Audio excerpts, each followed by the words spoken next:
Okay, boys. This one will be for the coaches. So let me just hoot on over here. Okay, so the boys have already sent out to. So I'll run you through it real quick. We're going to start with a 3v3 score anywhere game. So we'll run this out of one end. Everybody will do this together. It's kind of be our warm up. We'll go 10, 15 minutes. So I'll be there with pucks. And basically, if one comes out, I'll dump it. We're going to run 35 to 45 seconds of 3v3 score on any net. Basically, just get everybody warm, get everybody going, and get everybody loose.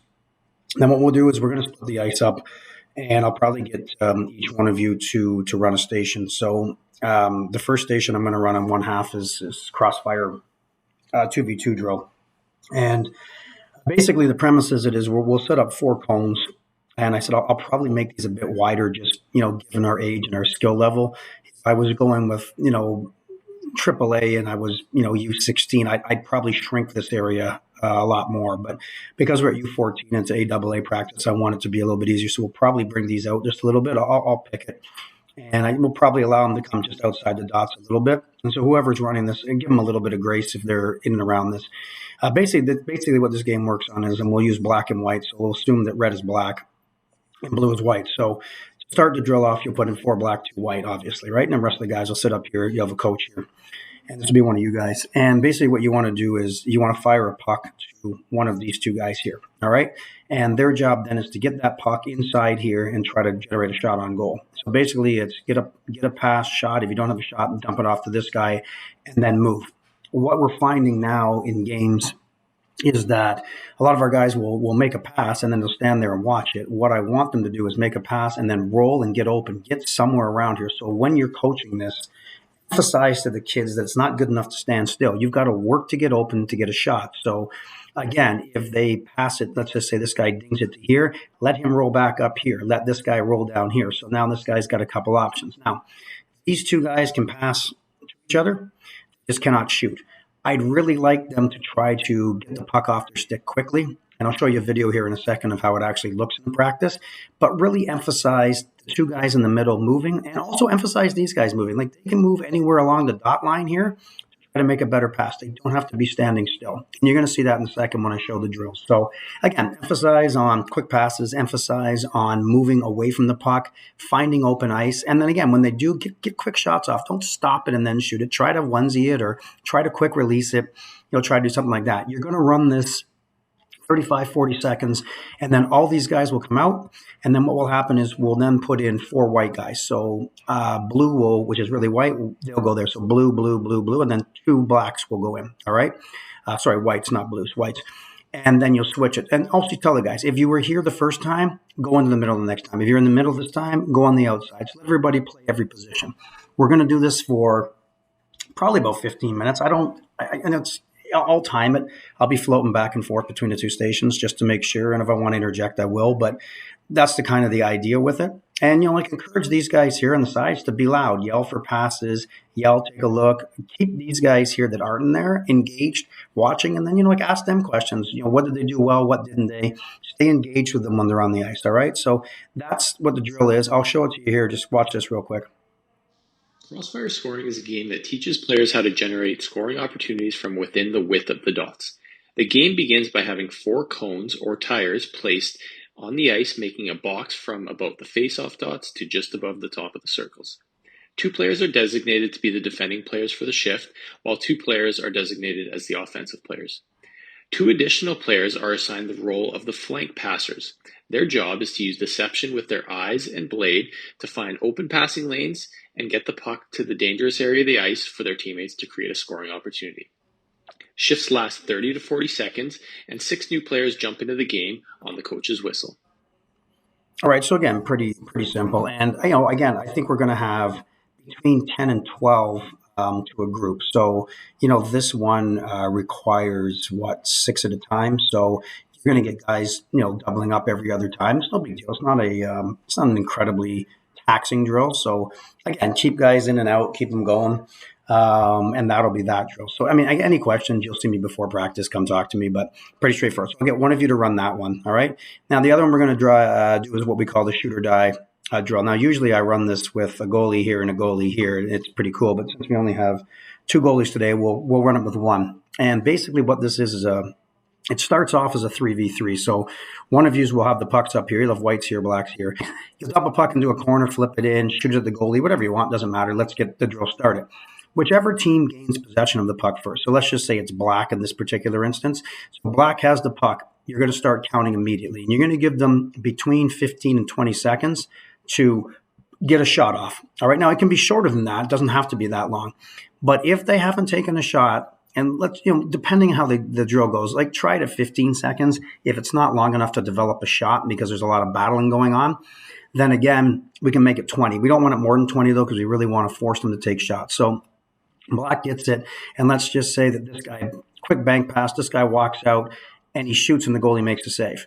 If the goalie makes a save or this guy misses the net or he shoots it wide, this guy is then eliminated. He must get off there. And then that leaves you with a 3v2. Now, let's just say that after the miss, the puck bounces off into the corner and this black gets it again. So you're minus this guy now, and it's a 3v2. Let's just say that this guy walks and he attempts a wraparound and the goalie stuffs him again. Well, yeah, you guessed it. Now this guy is eliminated. So now it becomes a 3v1. Now, let's just say that white gets it here, and they split it up and they get it out to this guy, and he shoots, and this guy misses the net completely. Well, guess what? You're gone. So now it becomes a 2v1, and so on and so forth. So any block shot, any miss of the net, or any save results in that player being eliminated. Now, going back to my time sensitivity, what I've found when I've run this in the past is guys are reluctant to shoot because they don't want the goalie to stop it and they don't want to be eliminated. So you basically tell them, and I've said this when I send out their video, if they don't take a shot within 15 to 20 seconds, and you'll warn them, you can count it down, 4, 3, 2, the last guy on the color that has possession of the puck to touch the puck is eliminated. So it forces them to shoot the puck. They must make a play. And if that guy doesn't want to shoot and he tries a ridiculous pass somewhere, you're still eliminated. You have to try to score goals. You're going to get eliminated in the game, and it's going to go, you're going to probably get 4, 5, 6 rounds of this in. But they love it because it's competitive and it's fun. Now, let's just say that a player shoots and he scores. If a player shoots and he scores, then he buys a life for his team. All right? So that way, if a white guy shoots again and he misses the net, you're okay, you're saved. So every time you get a goal, you can buy a life, all right? So it's fun. So it encourages them to shoot. It's a really fun game. We'll go 15 minutes, probably this 12 to 15. And again, I will, I'll be bouncing back and forth between the two just to watch it. But again, teaching principles on this one, obviously winning puck battles, one of the biggest problems I find, at least with the AA team, is that we lose a ton of puck battles. And we don't use our body enough to protect the puck, and we don't move the puck enough. So first things first, A, get possession of the puck, and then B, protect the puck. And again, encourage these guys to be cycling, to be moving, get open, bank pass, spread the ice out, move it. Try to get them to play top of the circles and in. I don't want guys going for big skates out here. I mean, Graham, you're on here. I mean, Aiden loves to take the big wheel out here. Keep them enclosed, force them to stay in the top of the circle. And you can do that by moving these guys in too. Like I put them at the blue line. If you really want to push them here, bring everybody up to the top of the circle. So I'll leave it to you guys who's running the station. You can decide, or you can start like this and then you can creep it in, creep it in, creep it in. Remember, the tighter the area, the quicker they have to pass the puck, the quicker they have to move, the quicker they have to decide what they want to do with the puck. So again, it's an excellent drill for that. All right. So those are the two we're going to run. And I'll get one of you to run that station, one of you to run this station. We're going to go to 2-net all-out game at the end. So again, we'll let them get a drink of water. We'll bring the nets both down to one end. We'll get all the pucks together here. And then this is a simple drill. If you've been on with me before I run, this is just a fun game here at the end where if I blow the whistle and all 10 or 11 players are going to go at once, it's as many goals as you can score inside of a 45-second window. When that window's done, we keep score. When the next group goes, we do the same thing, and then I'll bring it down to 30 seconds. And I like to try to get it pretty close. I find it's generally pretty even when we do this, so pretty fun.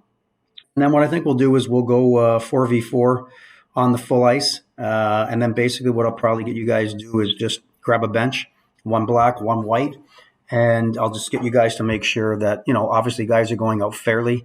That guys are getting rest, taking water, are paying attention, not horsing around. Obviously, I don't want any incidents. And yeah, we'll do that for the next 45 minutes. I'll probably take it down to 3-3. I will call some penalties so we get some power plays, so we get some movement, which should be fun. And yeah, it'll be a fun way to end the practice. I made note in the video to the boys that I sent out that it will be a no contact practice, but I specified that by saying that what I meant by that was no open ice hits, no stepping up to take hits. I do want to see them use their body along the boards. I do want to see them use their body to gain possession of the puck. If Aiden dumps a puck in, Graham, for example, and the defenseman's standing there and Aiden wants to go in, lift a stick, and put a shoulder into him to take the puck, I have no issue with that at all. And I'll warn guys, obviously, to be on their guard and shoulder check because it's important.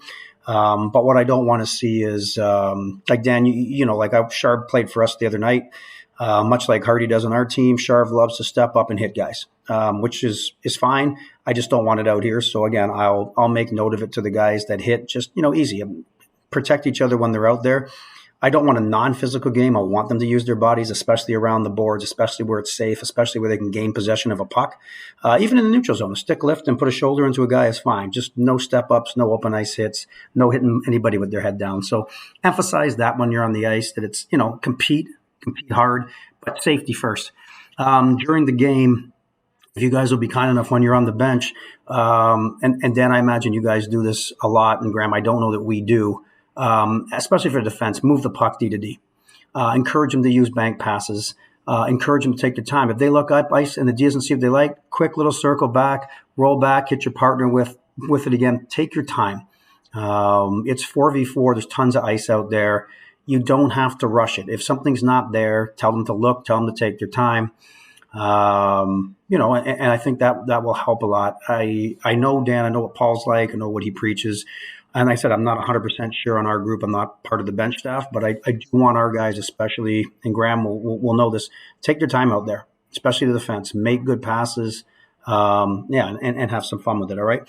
Any questions, I'll see you guys before the rink. I'll set up with the boys when I send it out what the teams will be, what color jerseys they're wearing, and everything else. And in case I forget to, because I get running around, I want to thank you both. Dan, obviously, for volunteering. I appreciate wanting to come out.